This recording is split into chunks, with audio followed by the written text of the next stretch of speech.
She came in off the street and told the millionaire that she could help his paralyzed son. Everyone laughed, and then something happened that no one expected. Subscribe and write in the comments from where you're watching this video.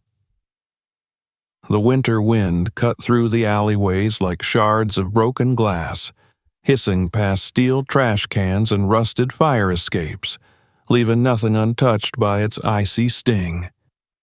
Beneath the trembling pulse of a flickering street lamp, a crumpled form stirred inside a patchwork of torn blankets and cardboard sheets. 10-year-old Kiara blinked into the cold and pulled the blanket tighter around her thin shoulders. Her hands, dark and cracked with chill, trembled as she clutched the tattered notebook nestled against her chest like a relic. The pages smelled faintly of smoke and jasmine, the last trace of her grandmother, now buried beneath the ground in silence. This was not the first night Kiara had slept outside, and it wouldn't be the last. Since her mother died, curled against a subway vent, skin bluish, eyes fixed on some place far from this world, Kiara had been alone. The system came looking for her. A clipboard woman with a concerned voice said they could take her somewhere safe. Kiara ran. Safe was a word she'd stopped believing in. Now she lived by the code of the forgotten. Keep moving, stay small, trust no one. But tonight was different. From the pocket of her oversized coat, Kiara pulled out a pencil stub and carefully opened the notebook. The entries inside were jagged, written in childish scrawl and uneven ink, but they were sacred.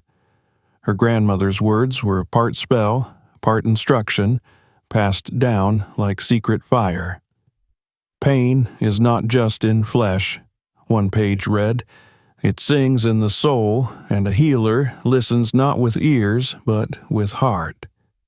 Kiara touched the page and closed her eyes. She had read that line 100 times, but tonight it pulsed louder. Across the city, music and laughter spilled out of glass towers that reached into the fogged night. One of them belonged to the Wakefield Corporation, a name Kiara had seen printed on a towering billboard just days before. A man in a suit had gazed down from it, his features chiseled and commanding, smiling beside a logo that screamed power and prosperity. Richard Wakefield, healing the world with science. Kiara didn't know who Richard Wakefield was then. She didn't care. But everything changed the moment she saw the boy. It was by chance, or fate, as her grandmother would have said. Kiara had been scrounging behind a high-end clinic's back entrance, hoping to sneak away with leftover sandwiches the night nurse sometimes tossed in the dumpster. A convoy of black vehicles pulled into the garage, polished to a mirror shine, guarded by men in coats with coiled earpieces. A sleek wheelchair rolled out of the central car, followed by a tall man with frost-gray hair and a jawline like steel. His eyes were laser-focused, bored even, as he exchanged words with a doctor. But Kiara saw the boy. He was perhaps 12. Pale skin like paper, ash-blonde hair that fell over a furrowed brow, and legs wrapped in fleece that never moved. His hands gripped the arms of the wheelchair too tightly for someone with no strength in them. He stared at the ground, then slowly, almost reluctantly, looked up, and his eyes locked with Kiara's. Something inside her snapped. Not in panic, not in fear. It was the opposite of emptiness. It was knowing. The same knowing she felt once when she pressed her palms to her mother's ribs and whispered lullabies through tears, even though the ambulance never came. The boy's eyes were like glass, thick and immobile, but behind them was a scream. Kiara stepped back, heart racing. The guards hadn't seen her yet. She crouched, ducking into shadow, but her breath came fast. Her grandmother's voice rang through her memory. Some are born to run, some are born to feel, You were born to remember." She didn't sleep that night. The notebook lay open in her lap as she sat under the skeletal remains of a playground slide, turning phrases over and over. By morning, she knew what she had to do. On the fourth day of frost, Kiara made her way to the corner of West Elm and Grand, where the Wakefield estate stood behind walls of pale stone and glass. The mansion was part fortress, part monument, set back behind iron gates tall enough to block out the sky. Guards in black coats monitored everyone who passed by. A small group of protesters had gathered across the street, shouting something about drug patents. Kiara ignored them. She had her own mission. She found a piece of cardboard in a recycling bin and used her pencil to write in bold letters, "I can help your son." Then she stood near the gate, small and still, holding the sign like a prayer. People walked past without looking. A woman in a fur coat wrinkled her nose and crossed to the other side. A man in a tailored blazer tossed a $5 bill at her feet without slowing down. Kiara didn't move. By late afternoon, a black SUV pulled up to the estate. Kiara's heart stuttered. Through the tinted glass, she caught a glimpse of the same boy from before, hunched in the back seat, eyes vacant. The car rolled past without pause. One of the guards noticed her and strode forward, his footsteps heavy. "What are you doing here?" he barked. His eyes swept her from head to toe, lingering on the holes in her coat sleeves. "I want to help," Kiara said quietly, lifting the sign. He scoffed. "Go help yourself to a shelter. Beat it." She didn't budge. "You deaf or stupid?" He reached for her arm.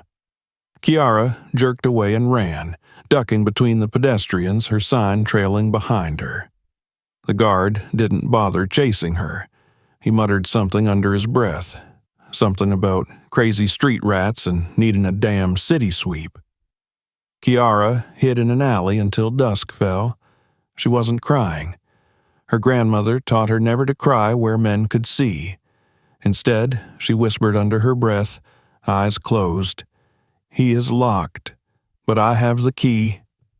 The next day she returned. This time she didn't hold the sign. She simply stood, eyes locked on the gate, and the next day, and the one after that.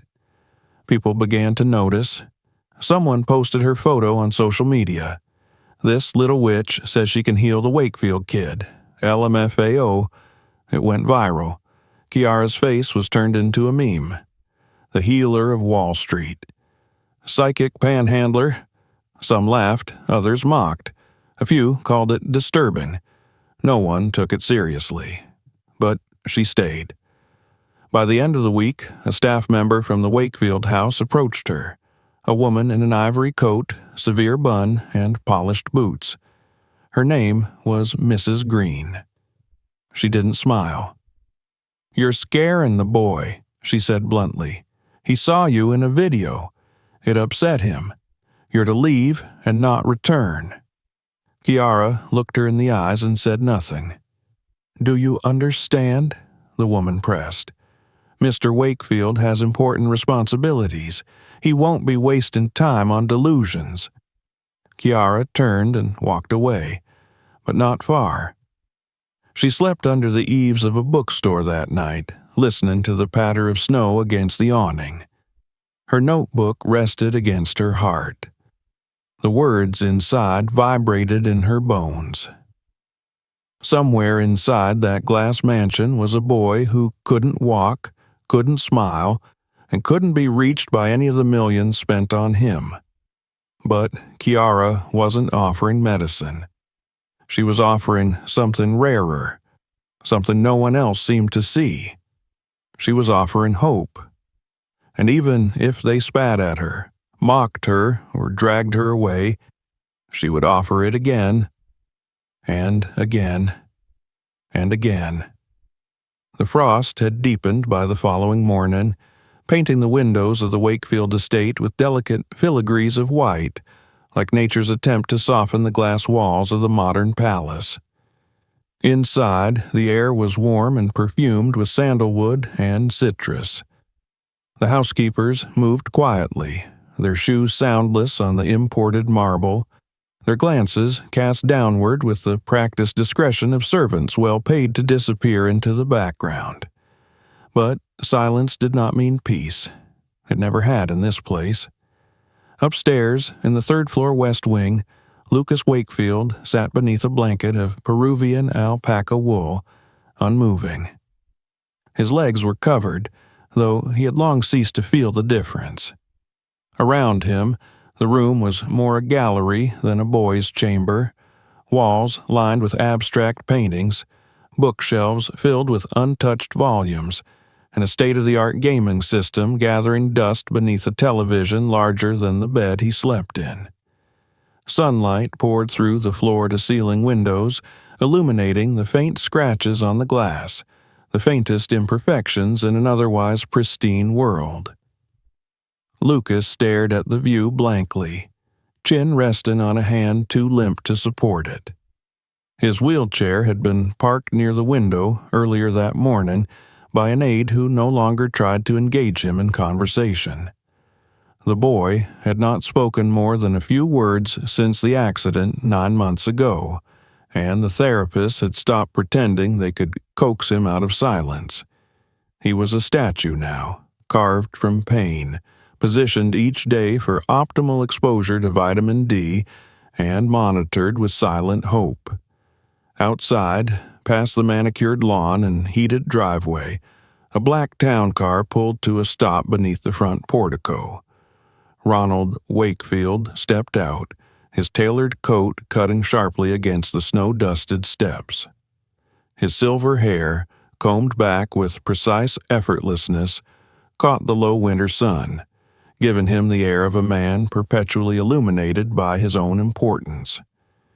His assistant trailed behind, rattling off numbers, names, meetings, but Ronald's attention had long since drifted. He paused before entering the house, his eyes drifting upward to the window where his son sat. From this distance, Lucas looked like a shadow behind the glass, unmoving, unreadable. A pang, not quite sorrow and not quite fear, passed through Ronald's chest like a chill. Then he turned and disappeared inside. Later that evening, the estate buzzed with preparation. A gala was scheduled, a charity fundraiser under the guise of scientific advancement. Politicians, celebrities, and pharmaceutical investors were all on the guest list.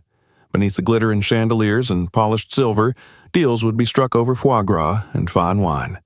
Wakefield Pharmaceuticals prided itself on being the face of modern medicine, and Ronald, as its patriarch, wore that face with pride. Lucas was not invited. He remained upstairs, as he always did, dressed in silence, bathed and brushed by invisible hands. His father hadn't visited him in days, not out of malice, but out of fear, the kind that builds in the hearts of men who believe themselves powerful until they are reminded of all they cannot fix. Ronald did not do well with reminders. As the hour of the gala approached, the house transformed. Waitstaff in crisp uniforms lined the halls. Musicians tuned their instruments in the east atrium. Crystal centerpieces glimmered beneath golden light. Guests began arriving in coats of velvet and fur, each more elaborately dressed than the last. They sipped from fluted glasses and spoke in low, cultivated voices, discussing research funding and medical patents as if they were gossip over coffee. No one noticed the girl slipping through the kitchen door. Kiara's coat hung loosely around her, soaked at the hems with melted snow. Her eyes, however, were sharp. She had waited 3 nights for this moment, studied the servant schedules, followed the rhythm of deliveries. She moved like a shadow behind the catering carts, her breath caught between terror and certainty. The hallway before her pulsed with muffled violin music. Up ahead, the ballroom shimmered with light. Kiara clutched the frayed strap of her backpack where her notebook lay hidden. This was not madness. This was mission. She stepped into the room. It happened in an instant. One moment, the music soared, laughter rising like steam, and then silence. Heads turned, wine glasses hovered in midair. A girl stood on the marble floor, dirty boots soaking the pristine carpet, face framed by wild curls, eyes wide but unafraid. A collective breath was held. Kiara looked directly at Ronald Wakefield, the man who had ignored her, the man whose son sat behind glass. She took a step forward, and her voice, though small, cut through the silence like a blade. "I can help your son." The words were not shouted. They did not need to be. They landed like a tremor. Gasps scattered through the room. A guest dropped her clutch. Another took out his phone. Ronald's face changed. His jaw tightened, the lines around his mouth deepening. For a moment, he looked almost human, staggered by something he didn't understand. Then the steel returned. "Get her out of here," he said. Two guards emerged from the side doors and grabbed her by the arms. Kiara didn't fight. Her feet barely touched the floor as they dragged her through the crowd. But she turned her head, locking eyes with Ronald one more time. "He needs more than medicine," she said. "He needs someone who sees him." The guards shoved her through the door. It slammed behind her with a heavy finality. Inside, the gala resumed. Music returned, though half-heartedly. Conversations stuttered, then resumed with forced brightness. Ronald remained still, his hands clenched at his sides. A waiter approached him with a drink, which he waved away without a glance. Upstairs, Lucas had watched it all from the security feed in his room. One of the few privileges he retained was the ability to flip through camera angles of the house. He had seen her.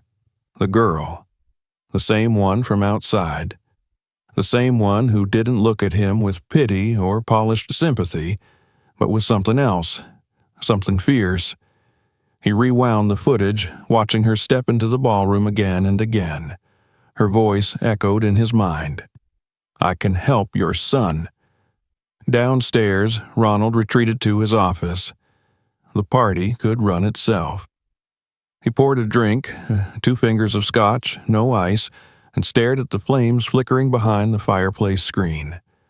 The fire reminded him of control, of power, of something he once believed he possessed. He thought of Lucas, of the long, sterile hospital corridors, the specialists flown in from Zurich, the machines that blinked but never healed. He thought of how small his son had become, how silent. He thought of the girl. Ronald had dismissed her, publicly, decisively. But she hadn't looked like a liar.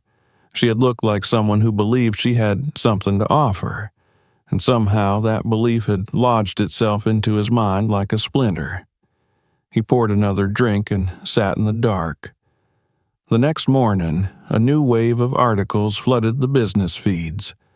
"Wakefield security breach," read one headline. "Unhoused child crashes elite gala," read another. The photograph was everywhere, Kiara's face defiant and wild, her small frame surrounded by silk and suits. Ronald's PR team went into overdrive. Apologies were issued. Legal threats were drafted, but the damage had been done. Inside the walls of the mansion, Lucas asked to be left alone. He watched the footage again. He scrolled through the news. He smiled. It wasn't a big smile. It didn't last long, but it was the first real one in months. Outside in the alley behind the bookstore, Kiara read the same articles. Her name wasn't printed.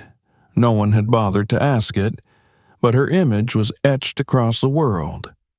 Some said she was delusional. Others called her dangerous. A few, only a few, asked if she might be telling the truth. She tucked the notebook into her coat and sat quietly as the city howled around her. This wasn't over. Ronald Wakefield sat in his office late that night, staring at his reflection in the black screen of a powered-down monitor. He had built an empire of reason, of science, of results. He didn't believe in mysticism or miracles. And yet, he couldn't forget the way she had looked at him.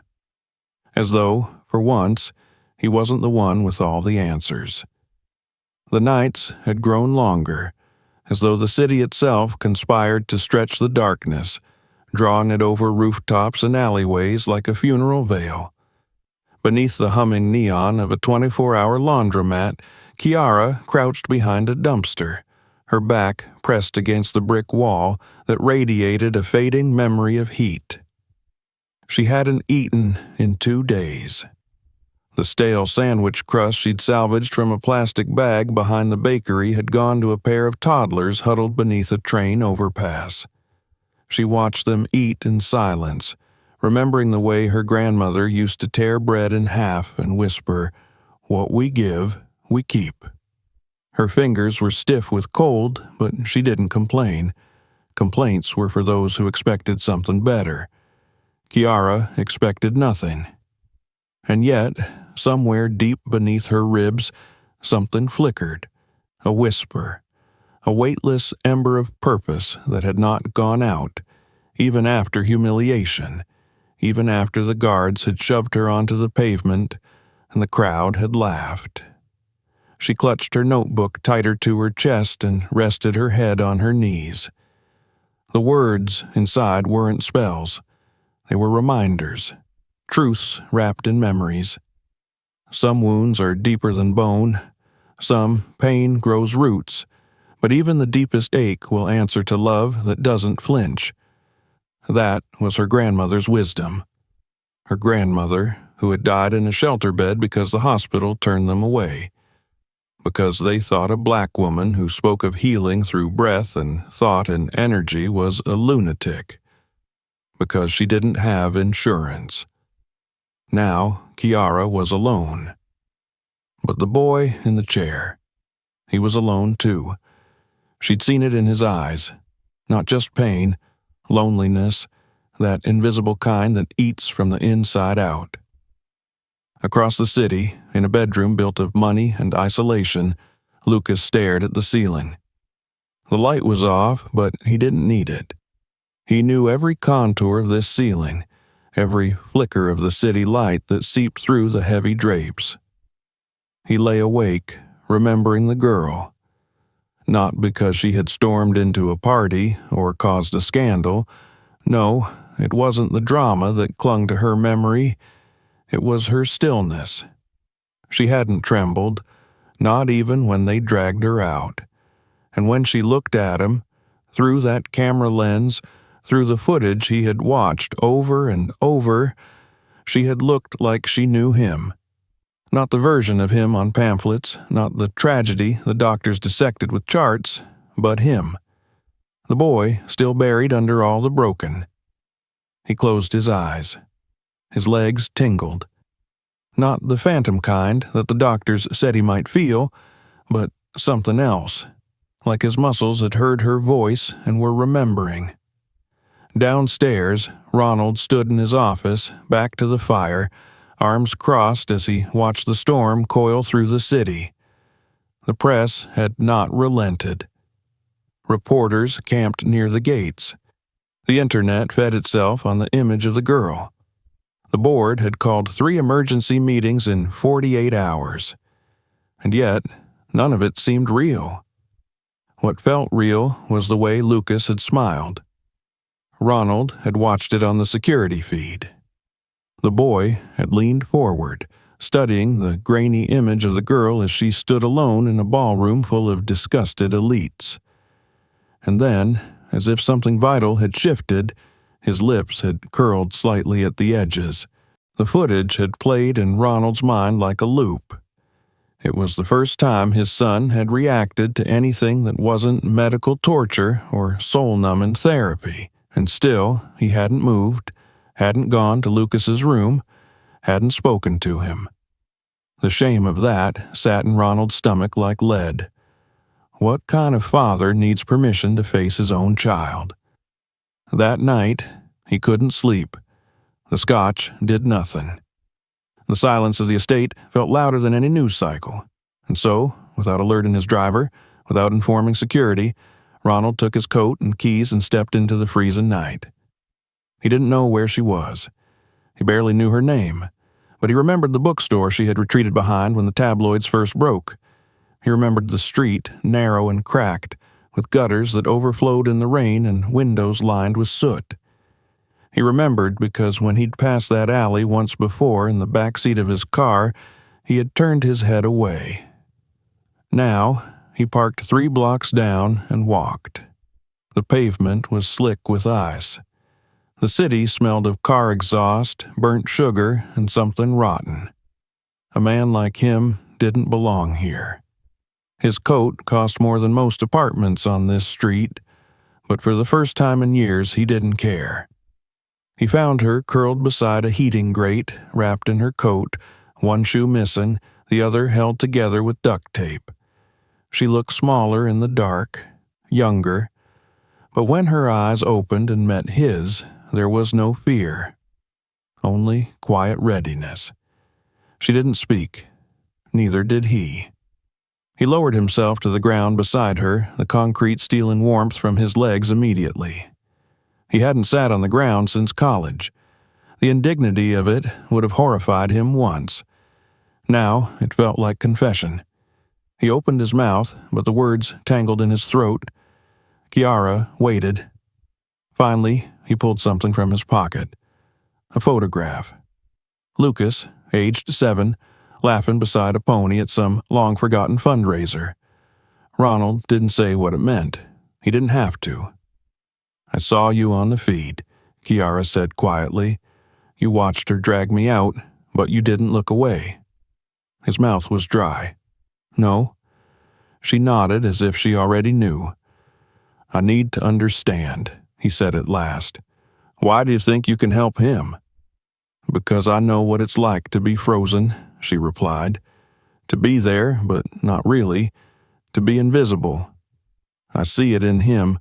His body might be broken, but it's not the only thing that needs healing." "And you can fix that?" "No," she said simply, "but I can help him remember how to try." He reached for his wallet, hesitated, then pulled out several crisp $100 bills. He held them out to her. She didn't move. "I don't want your money," she said softly. "I want to help." His hand trembled, then lowered. The bills fell to the pavement between them, forgotten. "Tell me what you need," he said. "A chance." And just like that, the scales tipped. They drove in silence. She sat in the passenger seat, arms crossed, chin lifted, as though daring the leather upholstery to make her feel small. Ronald kept glancing at her, this girl who had no home, no name in the system, no protection. And yet, she carried herself like someone who had something more valuable than all of it: purpose. They arrived at the estate before dawn. The guards were startled but did not question their employer. Ronald led her through the servants' corridor, past kitchens still dark and hallways lined with sleeping light. In his private study, he turned to her. "You said you're not a doctor. So what are you?" She shrugged. "A listener, a mirror. My grandmother called it knowing." He stared at her, the arrogance of it, and yet her eyes did not lie. "You said someone taught you. Don Cornelio. He used to walk through the neighborhoods in the South District. He'd stop and touch people's shoulders, talk to them about breath, about stillness. They called him crazy, but he saved more lives than the clinics did." Ronald exhaled. His chest ached. He looked at her, really looked. Not as a CEO, not as a father buying solutions, but as a man who had run out of answers. "Tomorrow," he said, "you'll meet Lucas." Kiara nodded. As he left her in the guest room, Ronald paused outside the door. The air smelled of dust and lavender. For the first time in what felt like years, he didn't dread the morning. Upstairs, Lucas stirred in his sleep. In his dream, someone held his hand, not to guide, not to force, but to remind. He couldn't see her face, but her voice was warm and the words didn't scare him. "You're still in there," she said, "and I'm not going anywhere." The morning light filtered through the tall windows of the Wakefield estate with a muted dignity, falling across polished floors and trimmed hedges outside where the frost had only just begun to melt. Inside, the house stirred to life with the soundless rhythm of staff who had long ago mastered the art of invisibility. Breakfast was being prepared, uniforms steamed, newspapers delivered to the study with robotic precision. But there was one ripple in the perfection, a presence that didn't belong and had never been meant to step past the gates. Kiara sat upright in the narrow bed of the guest room, eyes wide open, posture alert despite the softness of the downy blanket wrapped around her. She had not slept, though her body begged for it. Sleep was dangerous when you had something to lose, and for the first time in a long while, she did. The room was foreign in every way, cream-colored wallpaper, heavy velvet curtains, gilded furniture, but she refused to be intimidated. She was used to being unwelcome. She was used to silence being sharper than words. She glanced down at her lap where her grandmother's notebook rested open. Its pages were smudged, dog-eared, almost illegible in places, but to her it was scripture. She traced a line with her finger, whispering to herself, "The wound that is not seen is the one that festers deepest." She read it again, this time more slowly. The words were not instruction. They were orientation. They reminded her who she was. Downstairs, Ronald Wakefield stood before the wide windows of his study, his coffee growing cold in his hand. He had told no one, no staff, no advisors, no doctors. The girl was here, in his house. The consequences of that decision had yet to manifest, but he felt the pressure already building, like a fault line cracking beneath polished floors. He didn't know why he had brought her. Or rather, he did, but couldn't say it aloud. There had been a moment, sitting beside her in the dark alley, when something inside him had shifted. Not cracked, but bent. It was the first time he had followed something other than logic. It was the first time he had listened to a voice other than his own. He turned from the window as footsteps approached. The housekeeper, Mrs. Green, appeared in the doorway holding a clipboard and wearing the same expression she had worn for 20 years. Professional, guarded, mildly disapproving. "Sir, the girl, she's awake." "I assumed she would be," Ronald replied. "You haven't given us any instructions." "That's because I'm not asking you to do anything." She hesitated. "Should I inform Dr. Kinley?" "No." Mrs. Green stiffened. "Very well."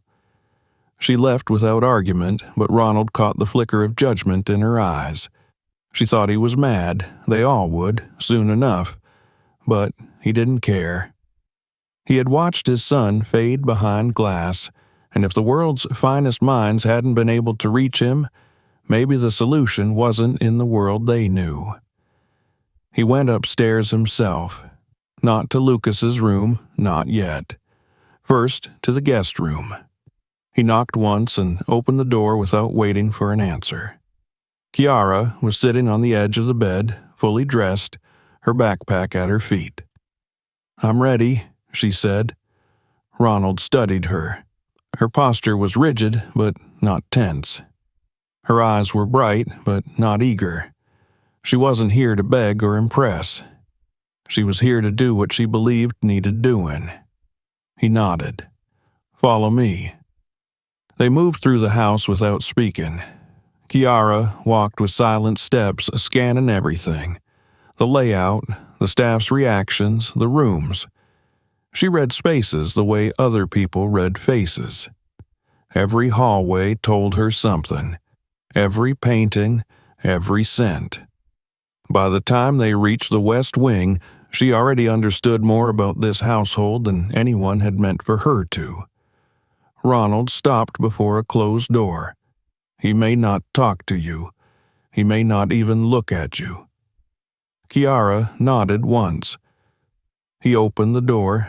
Lucas was by the window, as always, his wheelchair angled toward the view but not quite centered. The morning sun lit the side of his face, revealing the curve of his jaw, the line of tension at his brow. He didn't turn as they entered. Ronald cleared his throat. "Lucas, there's someone I'd like you to meet." No response. Kiara stepped forward. Ronald began to speak again, but she raised a hand. Not rudely, not firmly, but with a quiet insistence that stopped him mid-sentence. He watched as she moved across the room, slowly, deliberately, until she was just a few feet from the boy. She didn't speak. She didn't kneel. She just stood there, letting the silence grow. Lucas turned his head slightly, just enough to see her from the corner of his eye. Then she sat down. They faced the window together, two figures bathed in pale light, not looking at each other, not speaking, but something passed between them, an unspoken recognition. Ronald felt it like static on his skin. After a few minutes, Kiara reached into her bag and pulled out the notebook. She placed it on her lap and opened it, not reading aloud, just letting it lie there. "Your son's healing," she said quietly without turning. "It won't come from machines or pills. It will come from within." Ronald remained in the doorway, unsure whether to stay or leave. "I need time," Kiara said, still facing the window. He hesitated. Then he stepped out and closed the door behind him. The reaction in the house was immediate. Mrs. Green approached him an hour later with a report. Staff had noticed the girl was alone with the boy. The medical team was uneasy. One of the therapists had sent a warning to Dr. Kinley. The security chief asked if he should be on alert. Ronald silenced them all, but the murmurs continued. In the lunchroom, in the laundry quarters, in the chauffeur's lounge, they had all seen the video. They all had opinions. She was a fraud, a vagrant, a dangerous child manipulating grief. And now she was inside the fortress. That night, Lucas requested dinner in his room. That hadn't happened in months. The next morning, Kiara returned. She brought a deck of old playing cards with missing corners and stains. She dealt a game of solitaire on the floor and played without saying a word. Lucas watched from his chair, eyes flicking between her fingers and the cards. Eventually, he said, "You play wrong." Kiara looked up. "Maybe, but it keeps me sharp." Lucas said nothing else, but the next day he asked if she knew how to play chess. By the end of the week, they had a routine. Kiara arrived after breakfast, sat with Lucas until lunch, and returned again before dinner. Sometimes they talked. Sometimes they didn't. Once, she touched his arm, lightly, as if testing. He didn't pull away. Ronald watched all of it from the hallway camera feeds. He told no one. Not yet. It was the 8th day when Lucas said something unexpected. He was watching Kiara draw something on a sheet of paper, something abstract, a swirl of lines and shadows, and he asked, "Do you think broken things can still be useful?" She looked at him not as a patient, not as a child, as a person. "Sometimes broken things see more clearly." He turned back to the window. Ronald met with his board that evening. They grilled him on stock instability, press narratives, liability risks. He nodded, answered questions, reassured them that he had everything under control. But inside, he knew it wasn't about control anymore. It was about choosing a different kind of path. When he returned home, Kiara was leaving Lucas's room, she saw him and paused. "He laughed today," she said. "Once." Ronald felt the weight of those words. They were small, but they meant more than any quarterly report. Kiara didn't wait for praise. She walked past him, silent and sure. That night, Ronald stood outside Lucas's door, hand raised to knock, but he didn't. Inside, Lucas was asleep. In his dream, he was standing, not running, not leaping, just standing, on grass that breathed beneath his feet. The sky above him was full of movement and color, and a voice was telling him, "You don't have to go back to who you were. You just have to go forward." The house was still, but something inside it had begun to move. The first sign came just after noon, as snow flurries drifted lazily past the tall windows of Lucas's room, and the warm hum of the fireplace filled the silence between words. Kiara was seated cross-legged on the floor, her fingers tracing a line through the thick fibers of the rug, while Lucas remained in his wheelchair, angled toward her, a chessboard between them. They had played for nearly an hour, neither of them particularly focused on the outcome. The pieces moved with the rhythm of habit more than strategy, but that wasn't the point. Lucas hadn't asked about victory in weeks. He had learned to value the playing itself. His hand hovered near a pawn, fingers twitching slightly, and then paused. He winced, not from pain, but from something deeper, a familiar dread beginning to surface. It was the same feeling that had paralyzed him so many times before, when a movement, even the smallest, threatened to unearth the grief he had worked so hard to bury. Kiara sensed it before he could speak. "Try the bishop," she said gently, not looking up. Lucas swallowed. His hand moved again. The bishop slid forward. "That was better," she said. "I didn't mean to move it, but you did." He didn't reply. His eyes flicked toward the fireplace, watching the flames, searching for something in their shape. Kiara rose slowly, stepped beside him, and crouched. She didn't touch him, never unless invited, but she let her presence speak for her. Lucas felt it, that steady warmth, that refusal to vanish when things got hard. That was new. Everyone else, nurses, therapists, even his father, had retreated behind masks when his body didn't obey them. "I feel something," he said quietly, almost ashamed. "Like buzzing." Kiara tilted her head. "Where?" "My toes." She waited. "What kind of buzzing?" "Like when your foot falls asleep, like bees. It's small, but it's there." She nodded once. "Good. You don't think I'm imagining it?" "I think your body is waking up." Lucas closed his eyes.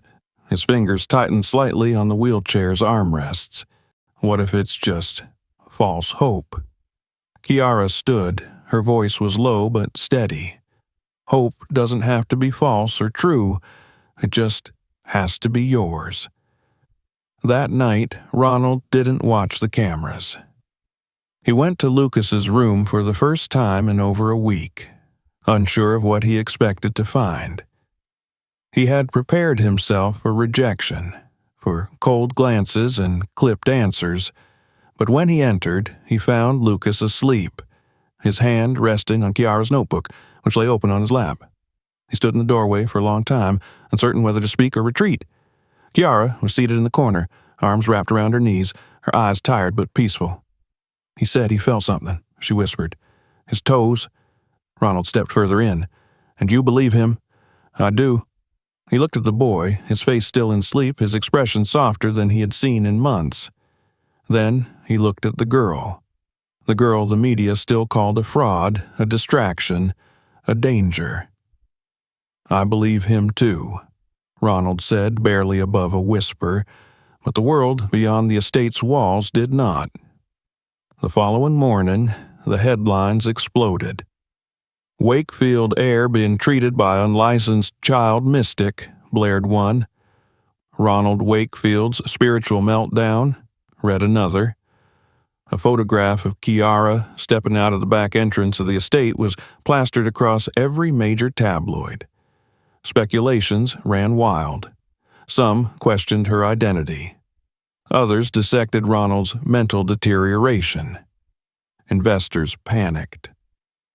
Wakefield stock dropped 6% in a single day. Inside the house, chaos bloomed. Ronald was called into an emergency board meeting. His assistants pounded on his office door, phones ringing off the hook. Reporters camped outside the gates, shouting questions at staff and deliveries alike. He ignored them all. When he finally appeared in the boardroom, a sleek, sterile place of steel and glass overlooking the city, he looked every inch the titan he had always been. Impeccable suit, measured posture, but something in his eyes had changed. "This is absurd," one of the board members snapped. "You've allowed an unknown child with no medical background to work with your son." "She's not working with him," Ronald said calmly. "She's helping him." "Do you even hear yourself?" snapped another. "This could destroy us. Do you realize what kind of liability we're talking about?" "She's not a liability. She's a child." "So is my son," Ronald said, his voice dropping. "A child everyone else had given up on." Silence. The room stilled. "You're compromising everything we've built." "No," he said, "I'm redefining it." There were arguments, threats. One partner stormed out. But Ronald didn't flinch. He knew what he was choosing, and for once he knew that it was the right thing. Not for the company, not for the shareholders, but for Lucas. That evening, he returned home to find Lucas in the garden. The wheelchair sat beside the edge of the stone path, and Lucas was on the grass, propped against a tree, breathing hard, sweat beading his forehead. Kiara knelt beside him, one hand near his shoulder, not touching, simply anchoring him. Ronald froze. Lucas was on the ground, not slumped, not dragged, sitting on his own. "I wanted to feel it," Lucas gasped. "The earth under my legs." Kiara met Ronald's gaze. Her eyes said everything. Lucas wasn't cured. His body was still fragile, his legs trembling with even the idea of movement. But he was trying. That night, after Kiara had gone to her room and Lucas had been helped to bed, Ronald returned to his study and stared at the photograph of his wife. She had died years before, but her voice still lingered in the walls. She had been softer than him, quieter, but braver in a different way. She had believed in the intangible, and now, somehow, her absence had led him to this moment. He whispered to the photo, "He's fighting again," and he didn't know whether to laugh or cry. The next morning, Lucas asked to be taken outside again. This time, he held the back of the bench with trembling fingers and stood. Not for long, not steadily, but he stood. By the end of the week, he could take 2 steps, gripping Kiara's hand. By the end of the month, he walked 6. The world continued to mock. The press called it a PR stunt. Experts wrote op-eds dismissing the miracle. Commentators debated child exploitation.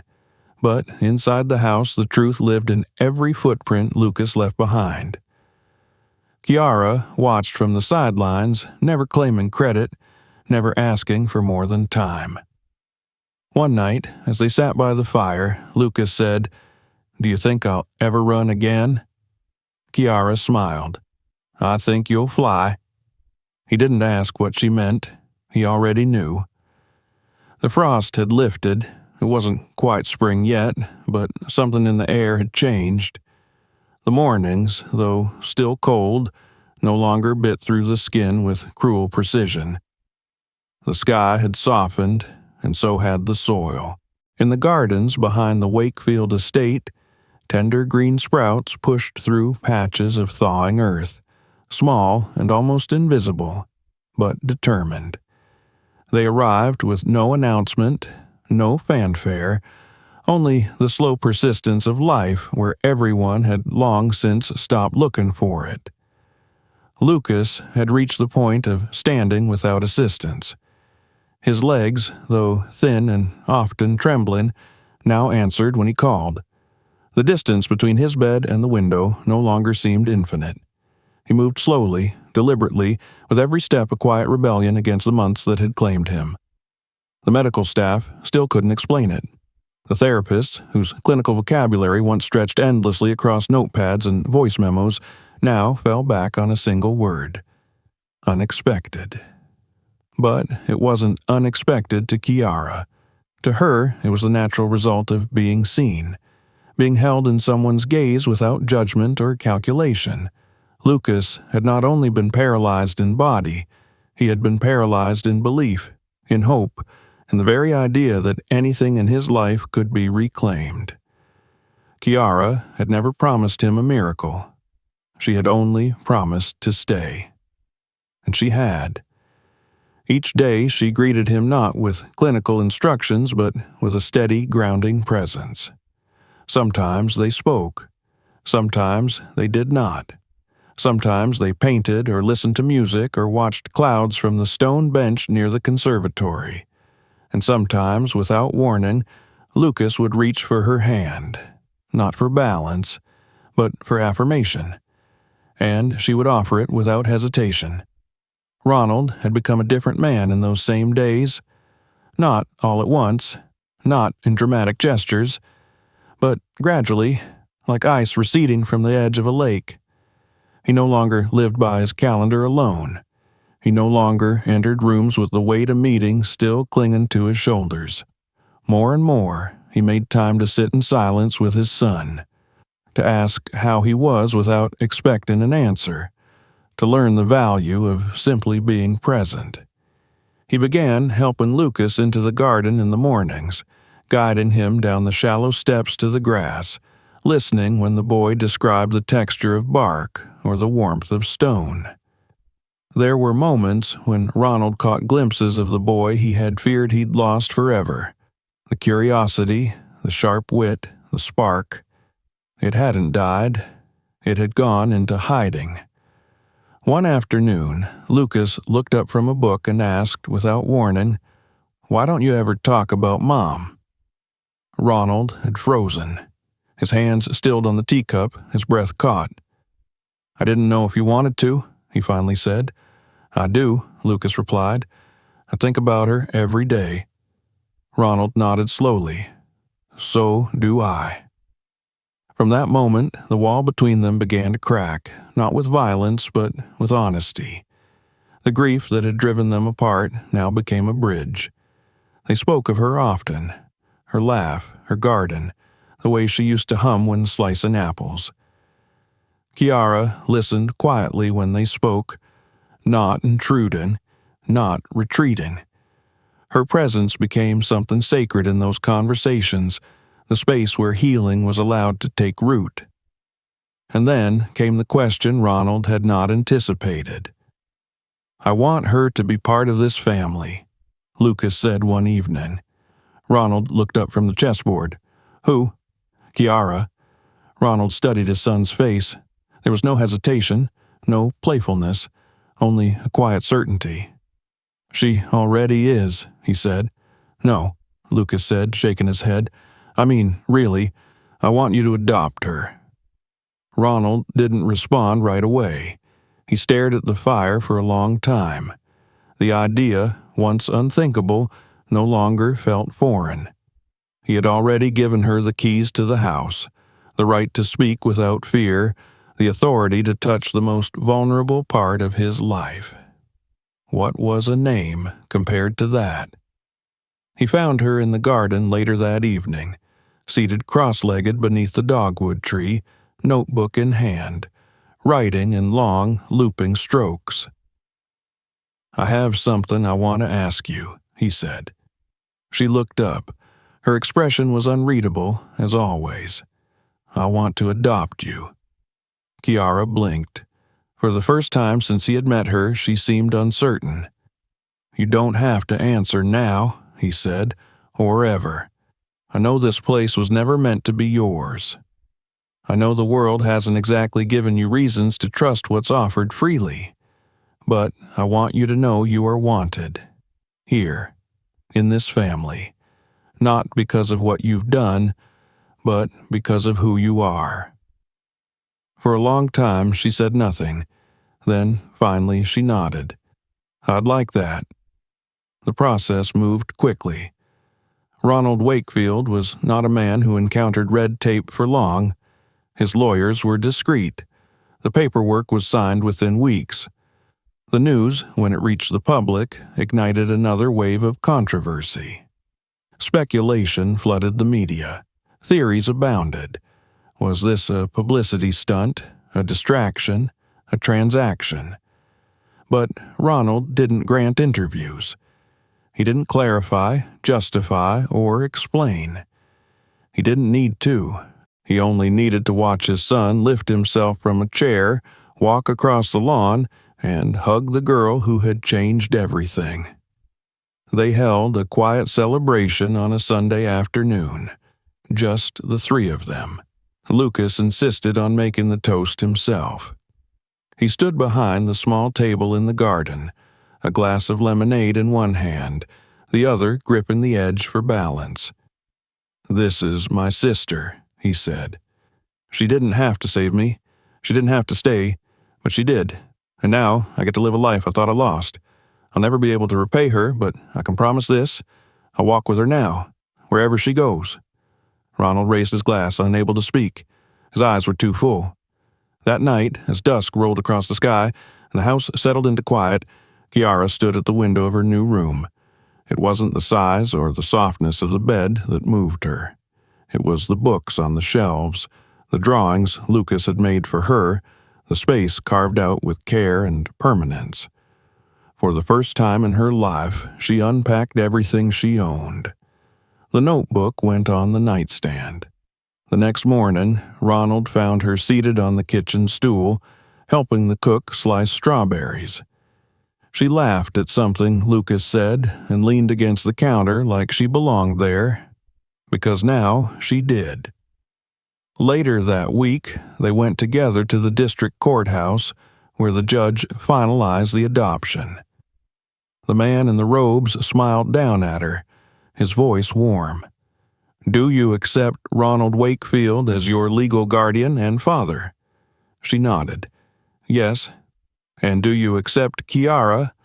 "She's my daughter," Ronald interrupted, his voice steady. "Always has been. This just makes it official." The judge signed the papers. Cameras clicked outside. Reporters shouted. Inside, Kiara held the folder with her new name inside it. She whispered to herself, "I exist." That night, she wrote a new line in her grandmother's notebook. "Even the soil they tried to bury me in was rich enough to grow a forest." She closed the book and turned off the light. In the quiet that followed, the whole house breathed as one. The wind had changed. It no longer carried the sharp bite of winter, nor the reluctant warmth of early spring.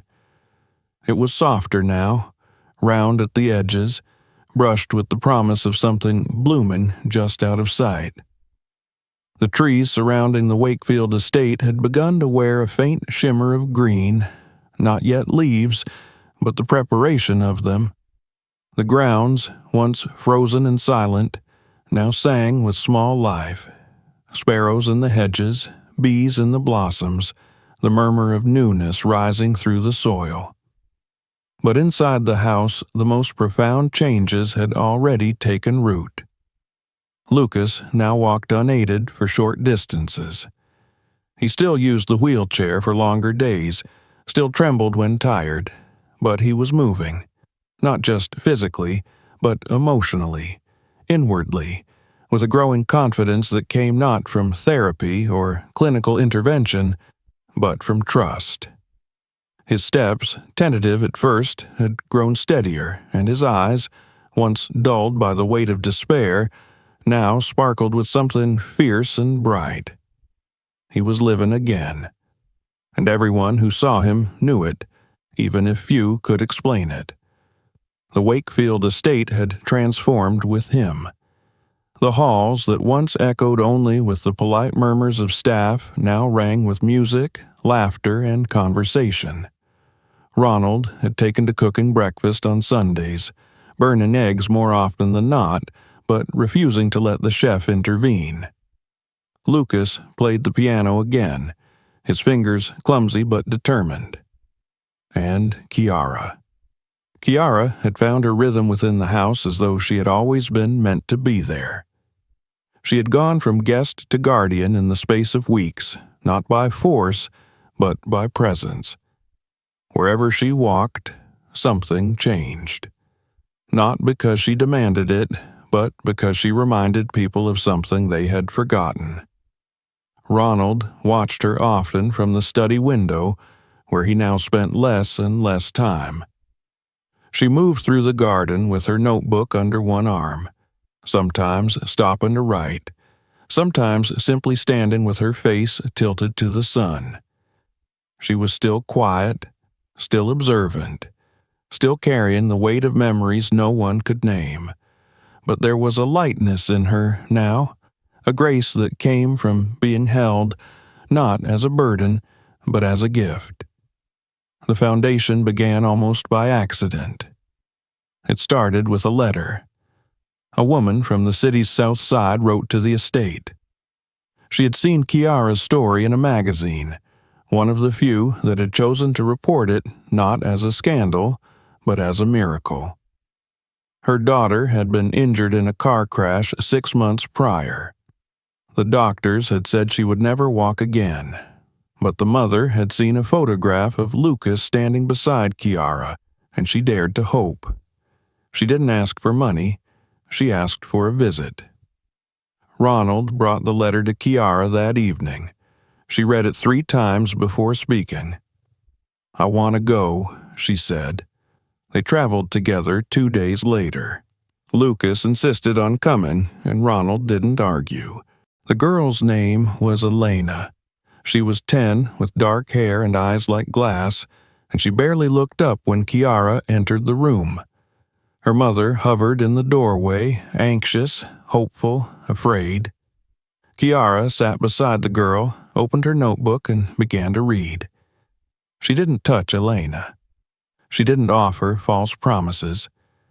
She only spoke to her, gently, about pain, about stillness, about how sometimes the world tries to tell your body it's broken when really it's just waiting to be heard.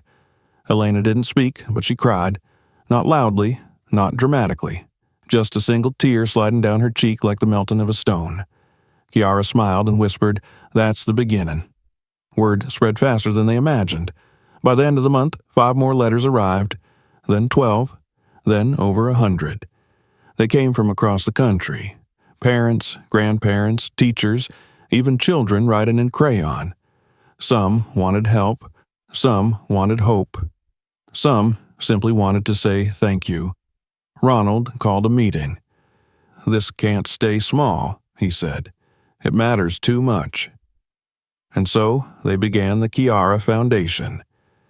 The mission was simple: to offer emotional healing and community support to children living with physical trauma. It wasn't a clinic. It wasn't therapy in the traditional sense. It was human connection, access to mentorship, and spaces where healing was defined not by charts, but by trust. Ronald funded it without hesitation. Lucas served as its first youth advocate, and Kiara became its heart. They converted one of the Wakefield properties into a retreat center, not a sterile building, but a living space filled with color, light, gardens, music, and art. Children came with casts, braces, scars, and wheelchairs.